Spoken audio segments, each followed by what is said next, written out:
Alright, so last thing for this session will be to stick across the ceiling maze. Just do not steal it. I will keep an eye on your hands at all times, mister. So what do you have to say about this? Welcome to Under This Old House. What? What's under this old house? This old house. It is old house. So I wonder how many, like, horror-themed stages there are in the game. There's one more after this, I believe. Alrighty. Okay. So we're back here now. Oh wait, but and, I noticed if we went behind us, there was another like platform path over there, like some ledges. let's see what we can find up these ledges. I don't recall us going to. Oh, just another one of those. Actually, now that I think about it, Is that a breakable wall or is that? it is. Oh. And look, our old friend the Firefly. Pepto-Bismol. That's not what that does. Whoop. It says No, the exact opposite. No, he's begging for it. Okay. That would make sense. That actually makes a lot more sense. The context I thought was him. The context I thought was him saying, "Oh no, Pepto-Bismol again, my old foe." I'm covered in Pepto-Bismol. No, that's not unless you go to Luncheon Kingdom. Well, you can't even cover yourself in that stuff. I still wish we got a proper explanation of what that pink gunk was. Didn't they try to pass it off as gumbo or something? Well, here's the problem, and here's the part. That was my. Well, here's the part. Oh. Here's the problem. And here's the part where it got really weird, really fast. That was the exact. I know it was probably for conveyance of this is something that the lava bubble will have no trouble swimming in, but it was the exact same color, texture, and consistency of the frickin' of the Kukatiel's barf. Yeah. I feel unclean. So what you're saying is the entire kingdom was serenading in the bird zone raccoon. No. What kind of sick cook show is this? Fresh. Otherwise, I don't know what it was. It wasn't soup. It wasn't. Whoa! What was our last checkpoint? We'll be right back, folks. It's like, when was our last checkpoint? That's the fun part. We didn't. After that, when they're at the house and it's just, oh look, it's Webby, being Webby, and everything else after that, it kind of gets a little more grating. I forgot It could have been worse. Was Webby any better in the show proper? It depended on the episode. Yeah, I was about to say, it depends on the episode and also on if she even appeared in or not. Because basically, again, like... Oh, by the way, welcome back, everyone. Have your own... Yeah, welcome back. Because it's like, have your own opinions on the DuckTales reboot all you want. You can't deny that it was refreshing that they at least tried to do something with the kids. Oh, no, and Right. I liked that they made them all unique and careful now, James. All right. All done. Woo! We did it. But yeah, no, I mean, I do agree with the same sentiments. Like, I do appreciate the improvements that they made to Webby's character in the reboot, and I've got nothing against how they treated the nephews in the original show, but the reboot, that's what it did was welcome. Alrighty. 3 remotes in. Alright, with that all said, I do believe we are going to gorge on some cow pork. Cow. There it is. Oh. Well. What? Is that supposed to be the villain? I think so. I think that's supposed to be Mushu himself, but that being said, this boss fight used to give me some strange nightmares back in the day. Wait, how come? Let's see. Oh god, That's Mushu pork. Half pig, half cow. Okay, that's where the moo and Mushu came I mean, from. I'll say right now, something about the way his model is Undulating. and then now he's a skull.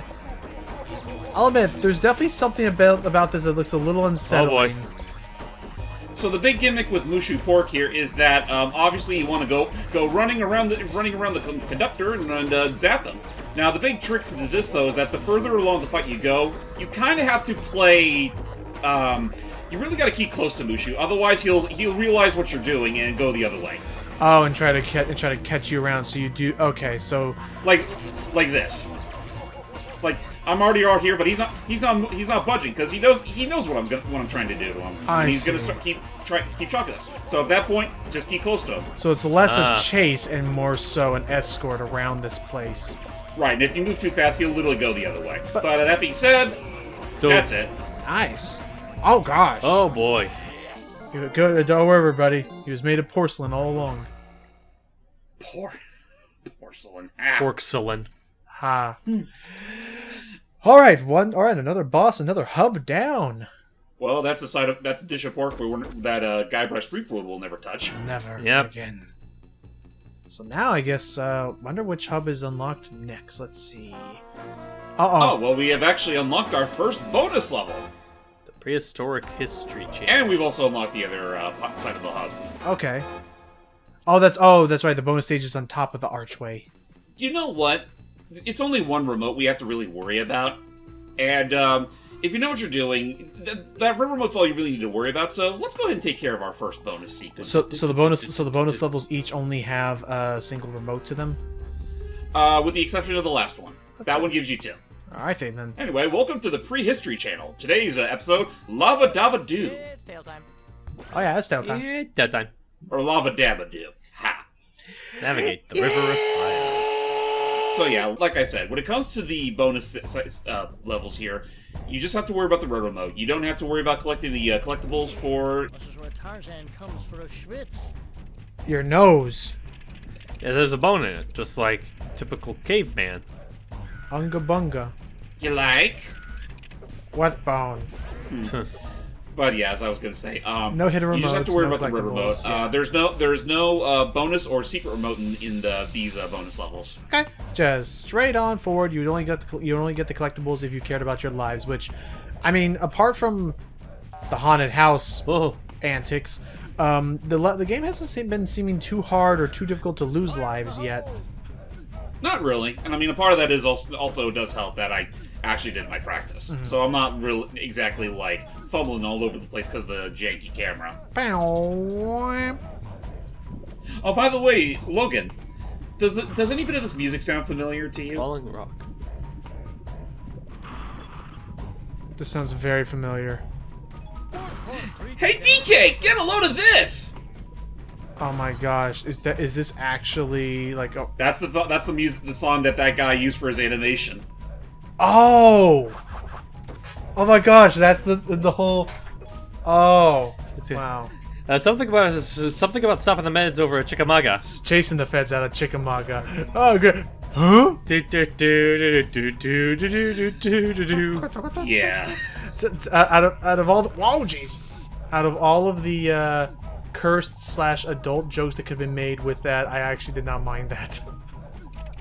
I mean, her name is Dixie. Yeah, I mean, what did they think was that gonna? Where did they think that was gonna lead? And then the fact that yes, he did kind of capture the dated CGI look at The that. difference between this and Hades is there's no Kathy Lee Gifford. It's our old grandfather. Yeah. Yep, it's our ancient relative, Gexus Kongus. Gexus Kong. I assume he wants to kill us.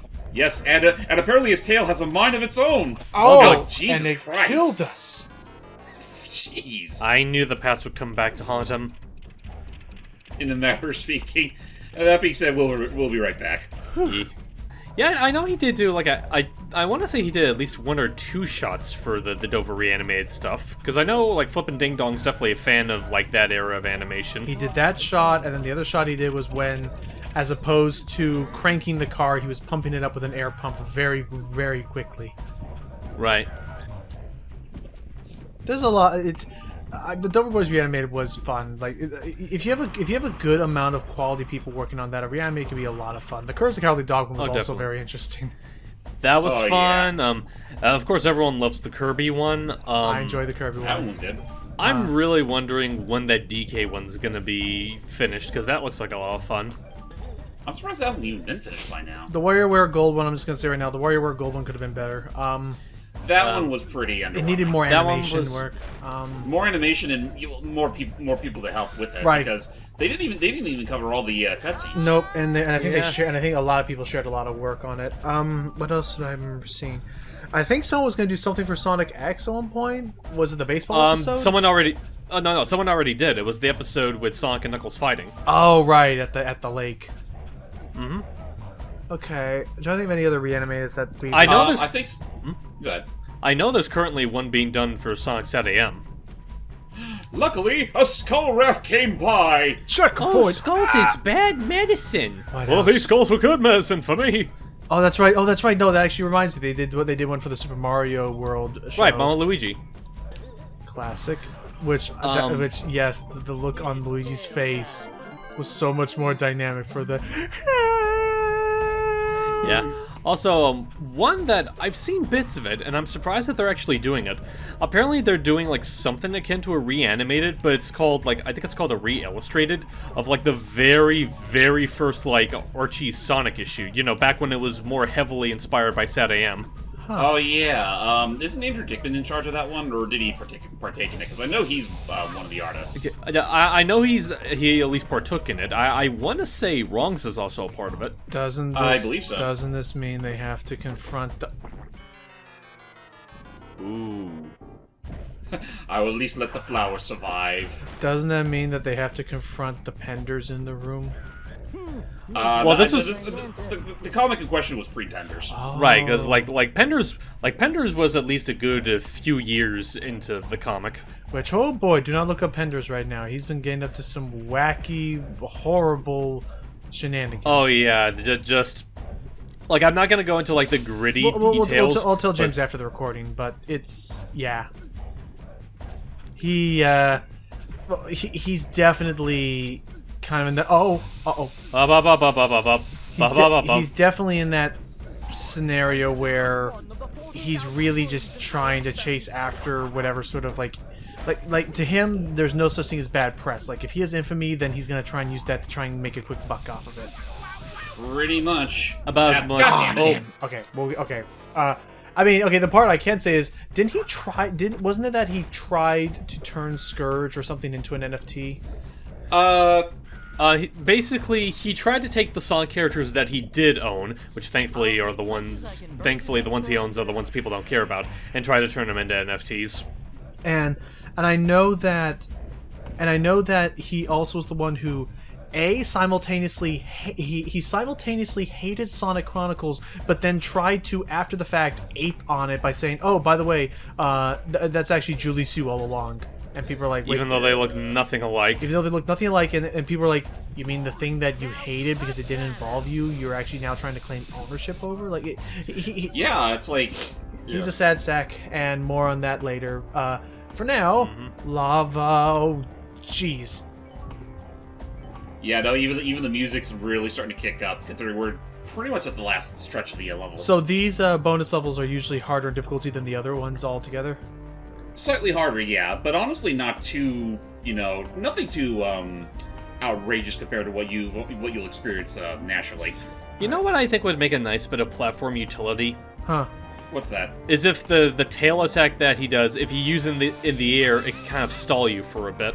Oh, kind of like a Jack and Daxter spin kick. Yeah. I mean, that would honestly be helpful. Jeez. Oh. Actually, what am I doing? That wasn't gonna help me. No. Oh, Oh, Jesus. Okay, so we just need to do single jumps. Here we go. And hurry up, because looking at this lava is making my eyes hurt. Hurry, Grant Kirkhope can only use so many horns in this music piece to impart intensity. Man, just who composes the music for these games?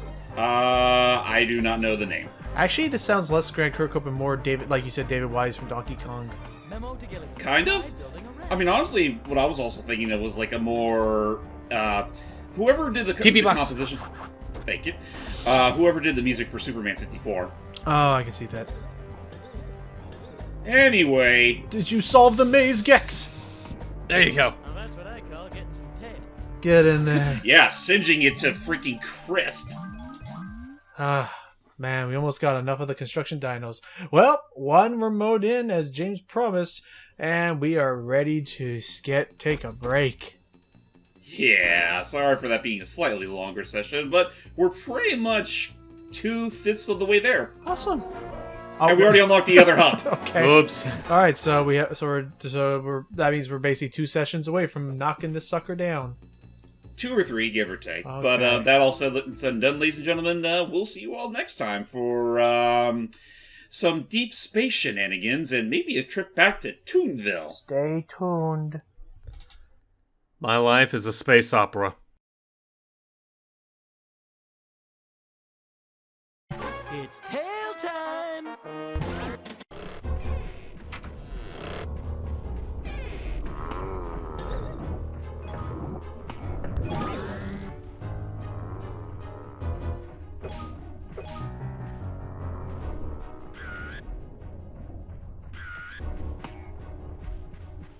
It's tail time!